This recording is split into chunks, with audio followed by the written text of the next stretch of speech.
Hello and welcome back to Just Megalise, a podcast about healing, remembering who you are, and diving into deeper alignment. I'm Meg, and I'll be your host. So today I kind of wanted to branch off of last week's episode where we talked about the shadow and what the shadow is and different types of shadow work. I wanted to branch off of that and talk about what happens when we suppress the parts of ourselves that we don't like. So it happens when we kind of tuck away and pretend these parts of us don't exist, when we tuck away the messy, inconvenient, or painful parts of ourselves. The ones that we're told are too much or not enough, the parts of ourselves that we then reject or suppress or disown. They're often shaped by early conditioning, trauma, or societal and family expectations. So to give you an example of some of the things we might suppress because we consider them like bad traits, which they're not. All of us hold all traits, the light and the dark, which we talked about a little bit last week, but I want to go into in a little bit more detail. So some of the things that we often suppress are things like anger, jealousy, grief, shame, fear, sadness. So we consider those bad traits and we like suppress them and we pretend like they're not coming up within us when they are. It could also be traits like just being a sensitive person or having confidence, which we might see as like having boldness, so we suppress it, or having ambition, which maybe somebody told us not to be too ambitious, or you look like you're trying too hard. Whatever it was that you were told that's making it feel like those things are wrong when they aren't. It could also be playfulness or silliness. Maybe you were told stop acting like a child when you grew up. It could also be desires or needs, like a desire to be seen or praised, which we all want, and it's a very human thing to want. Or wanting rest or softness, and being told that you need to push through, you need to be productive. Or the need for love, affection, and reassurance, again, which all of us want and which is a human thing to want. So when we suppress these parts of ourselves, it can show up in many different ways. One way is, for me especially, it came up through people pleasing. Because I didn't want to look like I had any needs, or that if I asked for my needs or if I didn't do exactly what they wanted, I would look unkind in some way. And I get that it comes from many different things, from societal expectations, especially around how women are supposed to behave. But it also comes from like childhood. I was the perfect child because I never wanted to get in trouble. And I always wanted to be appeasing, and I always wanted to be, in a way, pushing my own needs aside in favor of the needs of others. And then I carried that mechanism with me into adulthood. And I've smiled at people pretending when I'm happy when I wasn't, pretended like I didn't have needs. Especially in the workplace setting, there's a lot of people pleasing going on, trying to be the best that I could. This is where the perfectionist tendencies come up as well. There's an aspect of that that's like, I don't feel like I'm enough without being perfect, right? And the people pleasing is coming up because there's an aspect of like, I don't want people to dislike me, so I'm going to be what they think is the perfect version of me, which is incorrect. It's not actually who I am. It's me putting on a show to be more liked. And suppression can also turn into like burnout or identity confusion or anxiety, especially like ongoing lifetime anxiety. And it can also manifest into like emotional numbing in worst cases. So suppression can also look like avoidance behavior, like overworking, which I definitely have done in the past. I remember working for this one law firm, and I would work like a 60-hour week because, first of all, they loaded us up with work, and I didn't have the wherewithal at the time to be like, this is too much work for one person. Maybe we should scatter this. And I didn't have the voice at the time to tell them that, so I just took it on, and I burnt myself out, and I didn't care about nervous system regulation, and I didn't slow down and take care of my own body, which is most important.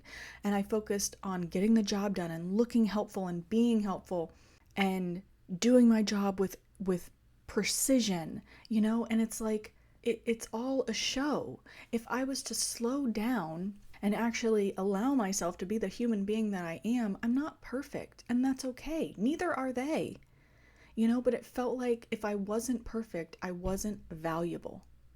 Or if I wasn't productive, I wasn't valuable. So when we ignore the shadow parts of ourselves as well, it can create what I like to call the leakage effect. So when we suppress parts of ourselves or our triggers or stuff like that, it's still going to come up. It's still going to leak through. So for example, if you experience a trigger, like somebody says something and you're triggered by that, like you're triggered by somebody else's behavior, it could turn into anger, jealousy, irritation, because it reflects a part of you that you're not at peace with. let's say you get angry or triggered or upset because you see somebody as being like too arrogant or too confident or too bold. That could be because a part of you are shaming within you because you think that being bold is being arrogant when it's not. There was something that happened in your life that taught you that message, whether it was family, society, whatever it was. Somebody taught you that being too loud or being too bold or being too confident was a bad thing. So then when you look at other people doing that, there's like jealousy or resentment that comes up because you're like, why can they do that and I can't? It's okay. Don't shame yourself for that. Bring compassion and love into that understanding, but know that it is there sometimes, and that's why we're getting triggered by people at times, or that's why we're irritated with people at times. It's almost because maybe they're showing up in a way that we wish we could show up as, but at some point in our lives we convinced ourselves that we can't, which is untrue.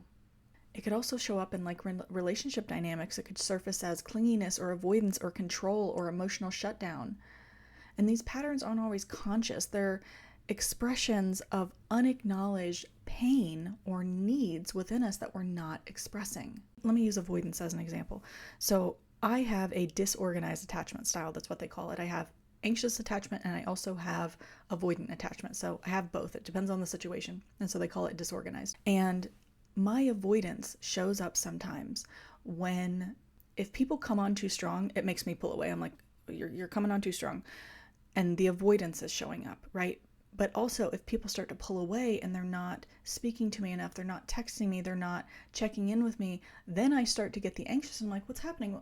Like, come back. Where are you going? Do you not love me? Do you not care about me? So it's both.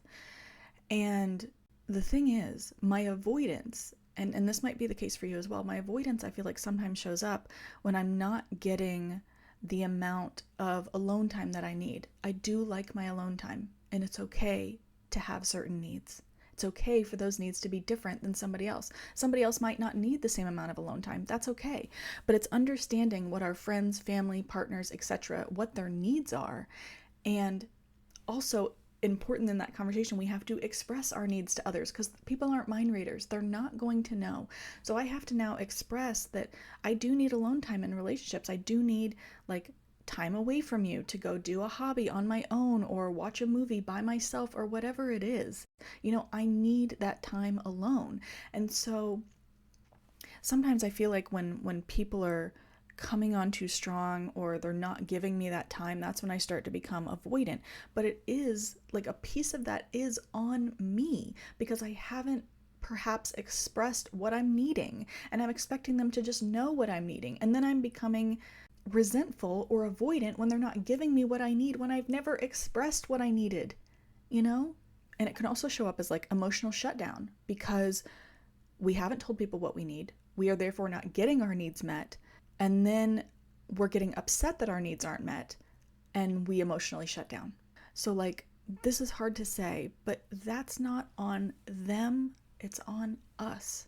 Because we haven't in some way expressed our needs, expressed our wants, expressed our desires, or we have, there is an opposite to that, or we have and they're just not being met, and there's an emotional shutdown, and there's withdrawal, and there's avoidance that can come up. Another example of the leakage that I was talking about might be like self-sabotage. You unconsciously undermine your own success or your happiness because part of you believes that you're not worthy of it, or that you're too much, or that you're not good enough, which is untrue. And as we've talked about in other episodes, like that belief, if you're carrying some sort of belief like that, it's coming from a lot of times early experiences, and it's not true. You are intrinsically enough. You don't have to do shit to be enough. You are enough right now, exactly as you stand. You are lovable. You are worthy. You don't have to do anything to earn those things. But somewhere throughout our life, we were taught either consciously or subconsciously that we did have to earn those things. Maybe through society or whatever it was. I think especially as women, there's like a societal, you're not lovable unless you're useful sort of narrative, You're not lovable unless you can cook, clean, and take care of your man. That's at least the message we learned 20 years ago, I think women are finally waking up to that now and realizing I am worthy regardless of what I do. But it could the belief that we might be holding that I'm not good enough for something or I'm not worthy of something, which is false, is often a shadow belief trying to protect you from past pain. And so it's important to understand that.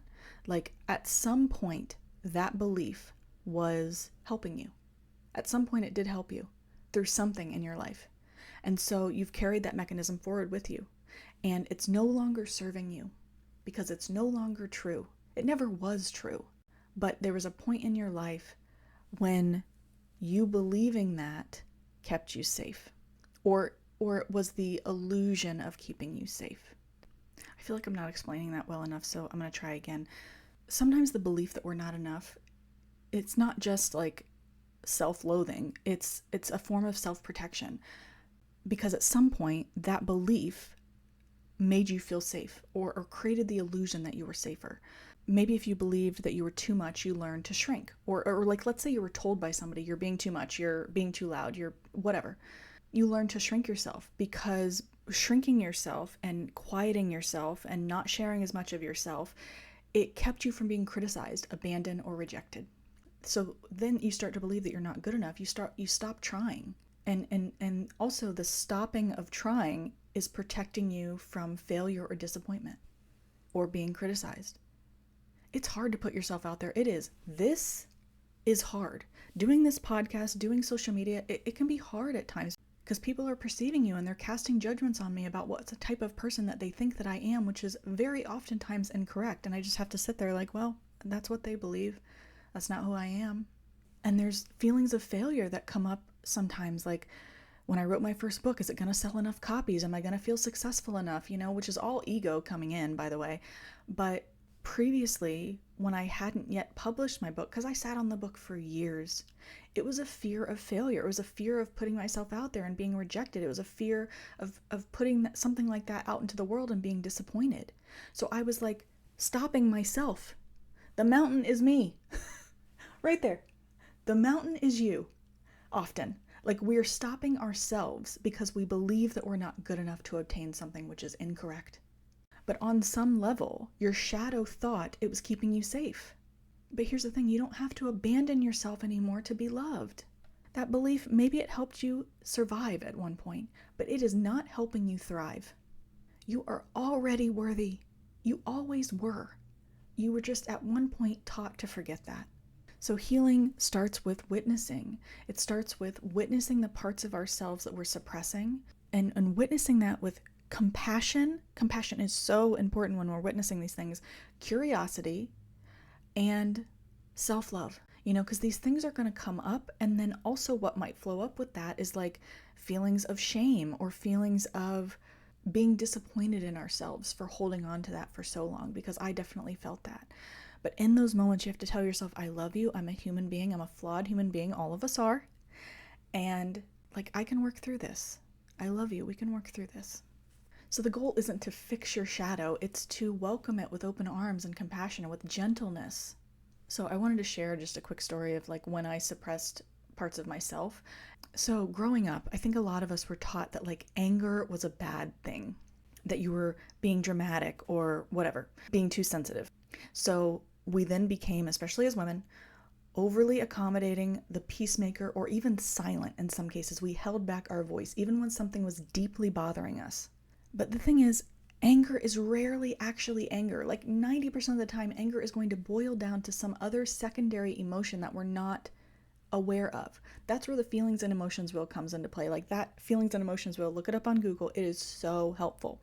So anger can boil down to things like frustration, resentment, jealousy, hurt, sorrow, regretfulness, guilt, helplessness. Maybe it's feelings of worry, being anxious or frightened. The thing is, none of those emotions are a bad thing when you look at it from that perspective. Anger is not a bad thing. Anger is a signpost that something else is going on within you. Anger only becomes a problematic thing when you allow your anger to be expressed in unhealthy ways, like the abuse of another person. You know that expression, hurt people hurt people? It's very true. When you are still hurting inside, when somebody is still hurting inside and they allow their anger to manifest in ways that they're not acknowledging, number one, they're not acknowledging the emotion that's underneath that and working to feel that emotion. That way they can release it, because that's the only way you can release it, is to feel it. You have to go through it to feel it, to release it. But then they allow that anger to be projected outward onto another person. Maybe they're yelling at their partner. Maybe they're being really highly critical of their partner. Maybe they're being controlling in some ways. Like, that trauma that they have experienced is now being projected outward onto another person, and now the person who was hurt is now becoming the person who is hurting another. And I have definitely been that person in the past, and most likely so have you. We've probably all had moments where we allowed our own unconscious feelings, desires, needs, whatever, to then be projected outward and harm another in some way, right? Whether it was me judging somebody, whether it was me feeling jealousy and then allowing that jealousy to manifest into like me not supporting another person, you know what I mean? Or maybe there was like resentment in a relationship because my needs weren't being met, so therefore I was like getting angry with my partner when really they didn't know what I needed. I hadn't truly expressed that, and I hadn't given them the opportunity to try and fulfill those needs for me. There's an aspect of this conversation that we do need to acknowledge. Not everybody is going to be able to fulfill your needs. That's a real thing. But that shouldn't keep you from expressing them. You have to at least express them and give people an opportunity to meet you there. The impact of me not acknowledging my own internal shame, grief, jealousy, whatever, it resulted in people-pleasing behavior. It resulted in burnout. It resulted in me suppressing my emotions, and then they would leak out in other ways. You know, when you're suppressing your sadness, suppressing your grief, suppressing whatever, it can show up in other ways. Maybe you blow up over a situation that like normally you wouldn't have reacted that way, but it was like an elevated reaction because other things are behind it that you were suppressing. It's realizing that your anger was never wrong, unless we express it in unhealthy ways, but your anger was never wrong. It was protective. It was a protective mechanism. Mirror work, which I've done another episode on, it did help me with this. It helped me to see, first of all, it helped me to begin to love myself. And it also helped me to see the parts of myself that wanted to like scream or be acknowledged or even set a boundary, you know, which I hadn't yet realized. And breath work helped me release things safely, emotions that I was still holding on to. And journaling helped me reveal things that I wasn't yet aware of, maybe deep fears or fears of not being liked, fears of not being accepted, whatever it was. So that's why I advocate for those things so deeply now, because I know how much they helped me and how much they can help others. I've seen it. So because you guys know I love journaling, I wrote out some journaling prompts for you to maybe help you through this subject. So you're welcome to like journal them on pen and paper, or you can just answer them in your head as I ask them right now. What belief about myself once kept me safe, but is no longer serving me? To help you with that, my answer would probably be that I wasn't enough at one point, and that I wasn't deserving of things because I didn't feel like I was enough, which is untrue. Here's another one. What am I possibly hiding about myself in order to be accepted? Here's another. If I knew I was already worthy, how would I move differently today? Here's another. Is there a part of me that still feels like a burden? And what might happen if I held that with compassion instead of shame? Because it's untrue. You were never a burden. Maybe somebody made you feel like you were, but that was on them. That was their own shit they hadn't worked through. Remember, hurt people hurt people. Here's another. Where in my life do I self-sabotage? And what might that be protecting me from? Could it be success? Could it be intimacy with another, friendship or romantic? Could it be visibility? Could it be rest? And here's a great one. This is kind of like a inner child healing one. If I could speak to the version of me who learned to hide, what would I say to them? That one's a powerful one. Just literally visualizing your inner child in front of you and saying to them everything that they need to hear. And then something else that I thought might be helpful is like a mirror work prompt. So after you're done listening to this episode, maybe going in front of the mirror, standing in the mirror, looking yourself in the eyes and saying, every part of me belongs. Every part is worthy of love. I do not have to hide to feel safe anymore. And also just standing in front of the mirror every day and telling yourself, I love you. That is the beginning of starting that self-love journey, and telling yourself, I'm proud of you. and naming the things that you love, whether it's physical or emotional attributes. And then over time, it will get easier. I know I've said this before, but the first time I stood in front of the mirror and told myself I love you, I started bawling because I had never heard it before. I had never told myself that before. And now I tell myself all the time because I deserve that. And so do you. It has to start from within. It has to start from within. Nobody else can give that to you. It has to start from within. Other people can be icing on top of the cake of the love you already have within yourself, but it has to start from within. The thing is, somebody else telling you you're worthy, you're enough, the brain is only going to half believe that if you don't believe it yourself. You are those things, but you have to work to start to believe them yourself. You have to speak to yourself in a loving way. You have to speak to yourself often, telling yourself that I love you and I'm proud of you. And you're a flawed human being, and that's okay. That is okay. We're all flawed. All of us. And all of us have both light and dark qualities within us. All of us.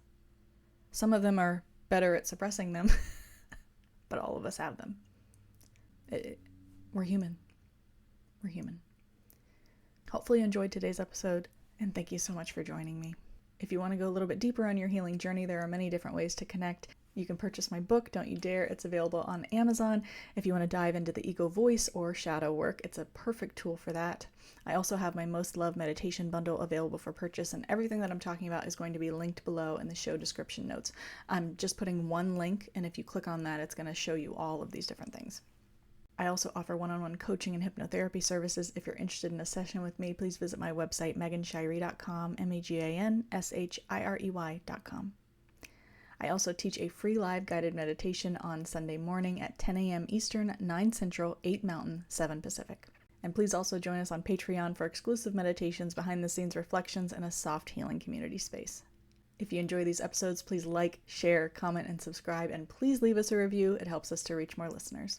May you be happy, may you be well, may you be joyous and at ease, sending you infinite love and light, and until next time.